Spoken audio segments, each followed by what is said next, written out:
Então, a Xanda estava falando no comecinho sobre adolescência, né, que ela não assistiu e tudo mais, e eu estava pensando que ela é uma série que parece que fala apenas sobre adolescência, sobre o conflito adolescente, mas é uma série que fala sobre a revolução da comunicação no meio digital, a revolução Sim. da codificação da comunicação no meio digital, e isso é o mais sério, né? Ela traz uma coisa alarmante, que é a questão dos códigos. Esses códigos, uma comunicação extremamente codificada, onde o que a gente vê não parece ser o que a gente está vendo de fato.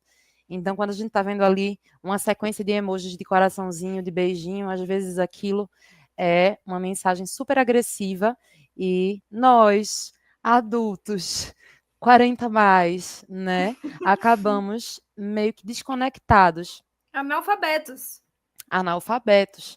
Então, a série, para mim, o que ela mais trouxe de alarmante foi compreender o que eu já desconfiava, que existia uma comunicação muito estranha acontecendo nesses Roblox, Discord, né, que são ferramentas utilizadas por crianças e por adolescentes, aonde pessoas de extrema direita estão se infiltrando para poder conversar com essas crianças naquela dinâmica de jogo de gamificação e perpetrar ideias super conservadoras e meio que preparar uma nova geração de reacionários.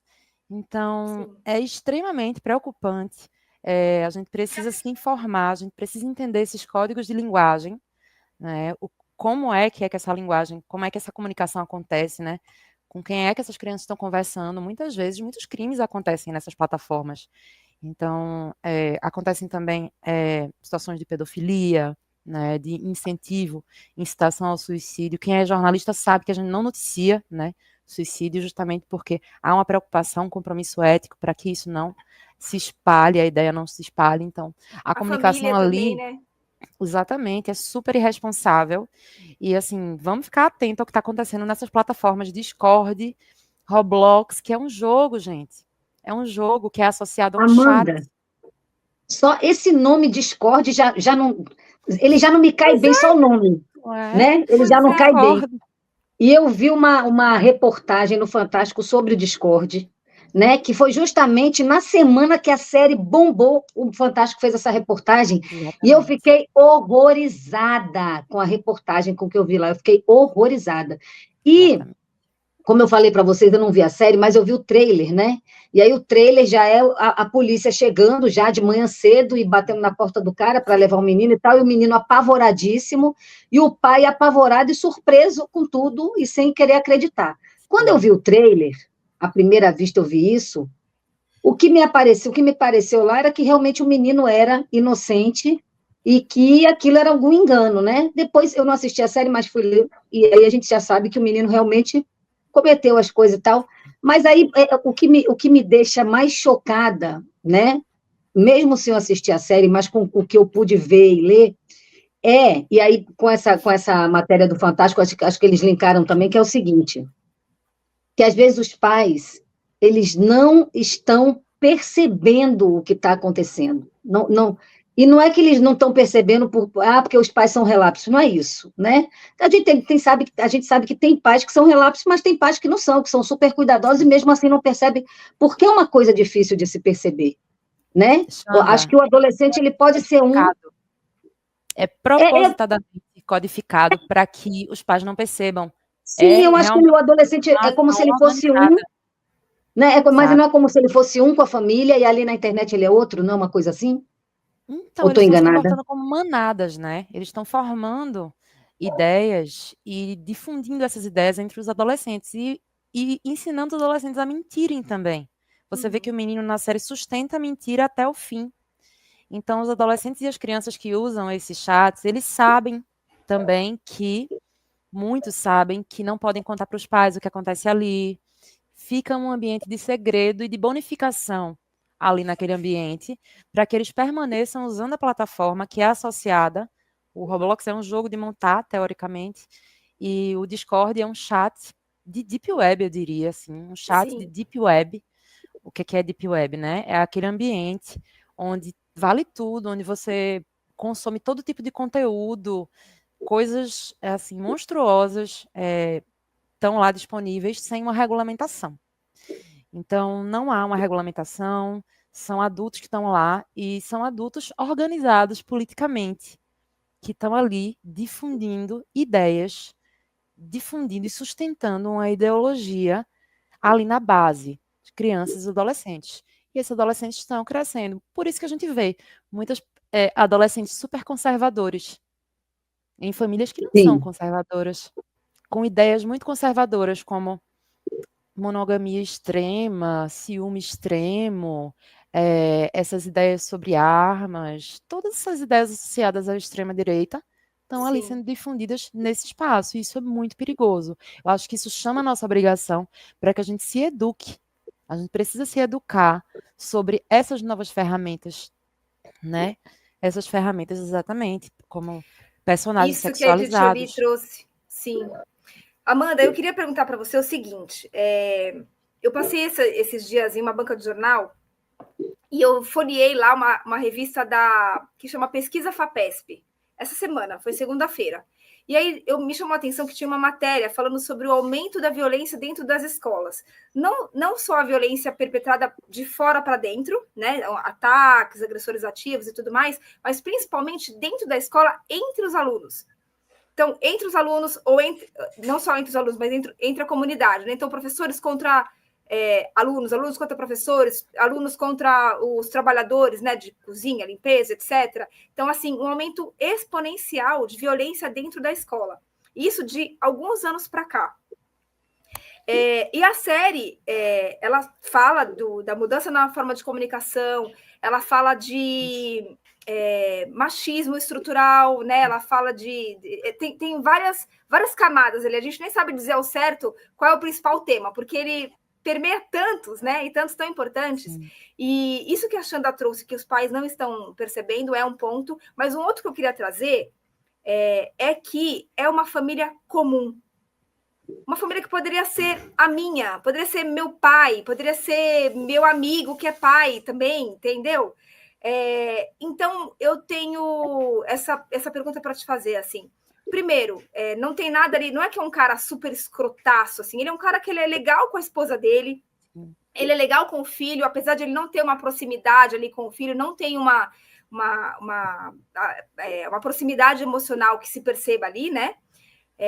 Mas poderia é uma família como qualquer outra. E, apesar disso estar sendo ali, tem essa filosofia, né, de que não bater mais nas crianças e tudo mais, só que na escola não é isso que está se vendo. Nos ambientes em que eles estão sem os pais, a violência está aumentando. Então, o que são essas famílias comuns que, mesmo assim, se refletem em números altos de violência nas escolas? As famílias, elas são núcleos da sociedade, né? Elas refletem o que a sociedade está vivendo. Então, de alguma forma, como um núcleo, né, do social, elas refletem uma crise de comunicação. A gente está vivendo um ambiente extremamente polarizado no mundo todo, de uma polarização, onde é difícil conversar e discutir sobre temáticas que são muito importantes, né? Então, isso é uma perfeita oportunidade para que haja uma estratégia de comunicação predatória que está ali por trás, direcionando o nosso inconsciente coletivo, né? A forma como todo mundo pensa junto o mundo. E isso vem sendo deformado a partir de estratégias propositais de uma sociedade, uma parte da sociedade, né, que está ali criando esses direcionamentos, enviesando a comunicação na sociedade, a partir das crianças e dos adolescentes. A escola, eu penso, né, que é uma crise de comunicação, né? Assim como tem uma crise de comunicação entre pais e filhos, há uma crise de comunicação entre filhos e professores, entre alunos e professores, porque o professor, ele é como a segunda representação ali, né, de autoridade, e é a pessoa que às vezes fica com aquela obrigação de educar, quando educar da educação doméstica, quando não é a obrigação, né? E acaba abraçando todo o conflito emocional que acontece na casa, porque ali é o espaço de fala, né, dos adolescentes, assim como a merendeira também que está ali acaba recebendo isso, o zelador, a diretora e todo mundo que trabalha ali, né? Os profissionais da educação, eles estão super sobrecarregados com essa demanda, né, da crise na comunicação, porque comunicação é a base da educação, né? E afeto também. Então, Sim. se isso está quebrado, é muito complicado, né? Uma coisa que vai Amanda, escalonando.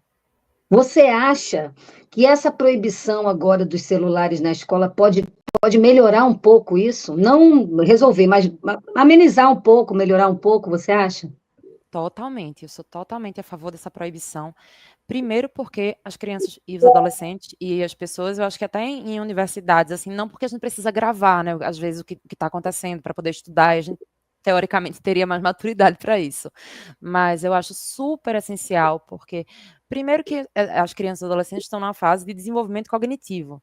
Então, se há uma dispersão através de um telefone, de um eletrônico, de um computador, seja lá o que for, o intelecto dela não vai estar totalmente direcionado para aquele momento de aprendizagem, né?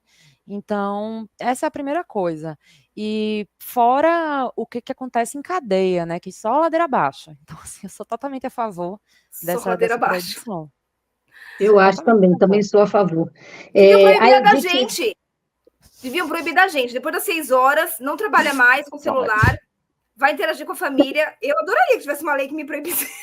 você está falando isso. Fala pessoal da Folha Democrata, aqui é Pedro Zambarda, editor do canal, falar um pouquinho a respeito da necessidade de vocês financiarem a Folha Democrata, gente. A Folha Democrata é financiada através de um Pix chamado Folha Democrata, é o endereço do Pix, né? folhademocrata@gmail.com. Nós precisamos do nosso jornalismo financiado por vocês que são do nosso público, porque nós passamos vários perrengues aqui com o YouTube, vocês sabem muito bem.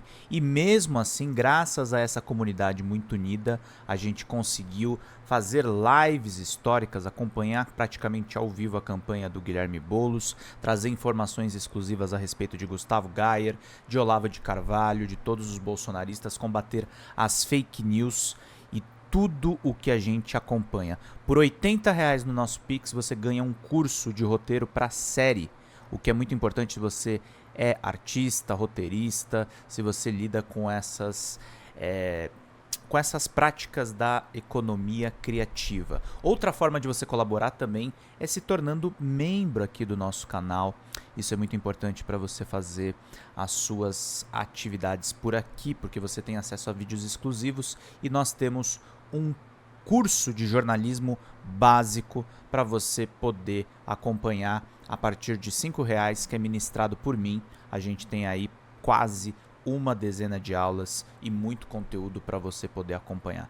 Meus caros, minhas caras, financiem o jornalismo independente, financiem o jornalismo que se posiciona à esquerda, financiem o jornalismo na internet, que traz informações confiáveis, checadas, que cruza informações e que trata você, que é o nosso público, de uma maneira muito séria.